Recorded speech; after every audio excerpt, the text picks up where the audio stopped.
Good afternoon. We have our public consultation at 7:15 right now regarding bylaw 2217-63, entitled Bylaw 2217-63, amending zoning bylaw 2217 to authorize additional uses in zone CD9, and followed by bylaw 2345-4, entitled Bylaw 2345-4, amending bylaw 2345, governing the demolition of buildings in order to adjust provisions related to the percentage of demolition, monetary guarantees, and other provisions, followed by bylaw 2593-2, entitled Bylaw 2593-2, amending bylaw 2593 concerning the construction bylaw of Côte Saint-Luc in order to adjust certain provisions.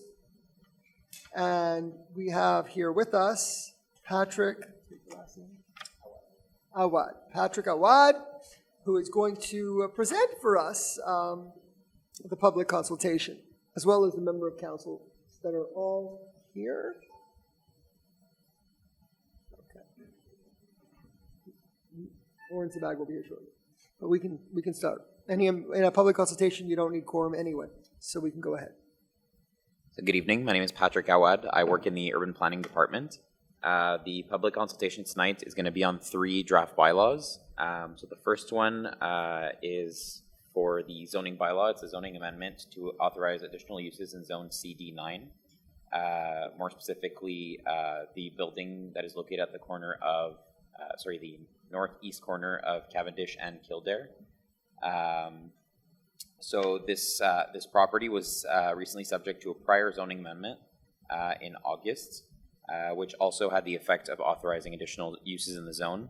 And following this previous amendment, the Urban Planning Department was approached again by the owner of the property to discuss additional uses once again to be permitted in this zone. So this time, the amendment is to authorize the following uses, which are currently not currently permitted in the zone. So they use childcare services from the group Retail Commerce 1. Only the uses recording studios, musician studios, sewing workshops, private schools such as music or dance schools from the group of uses Retail Commerce 4, ice cream parlors and milk bars from the category Restaurant 2, and small interior recreation facilities such as gymnasiums, games rooms from the group Recreational Without Incidents 2.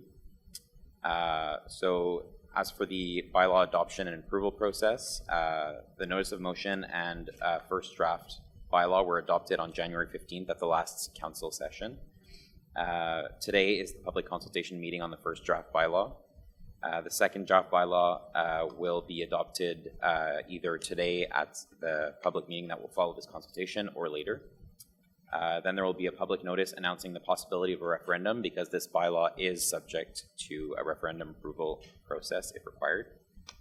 And then we'll follow the final adoption at a date to be determined. So that's it for this first bylaw amendment. For the second one, the amendment is on the bylaw governing the demolition of buildings. So this amendment is mostly corrective in nature and is intended to clarify certain provisions and to improve the overall administration and enforcement of the bylaw by the Urban Planning Department.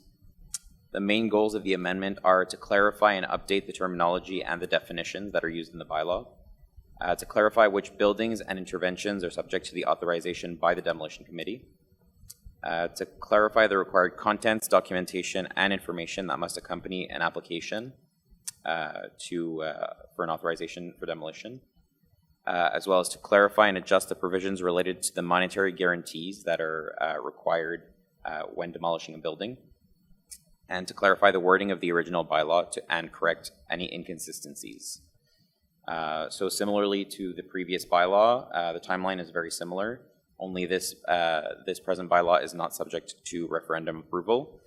So following today's public consultation meeting, the bylaw may be adopted if no changes are required, and the bylaw will come into effect as per the law. Now for the third amendment, this one is to the construction bylaw, number 2593. So again, just like the demolition bylaw, this amendment is mostly corrective in nature and is intended to clarify some of the provisions and to improve the administration by our department. So some of the provisions that have been amended are namely to require that an automatic booster pump be installed to maintain a sufficient and continuous supply of water in all buildings with a height of more than 6 stories. To specify under which conditions a staff member, such as a building inspector, may visit and examine any properties or buildings. To clarify the requirements pertaining to building foundations.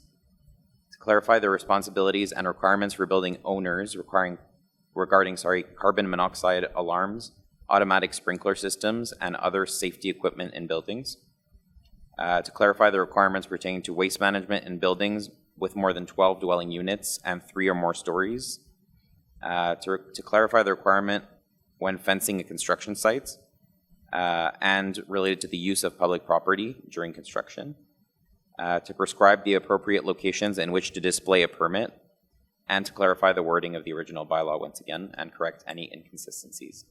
And just like the other 2 bylaws, the timeline for this one is also very similar.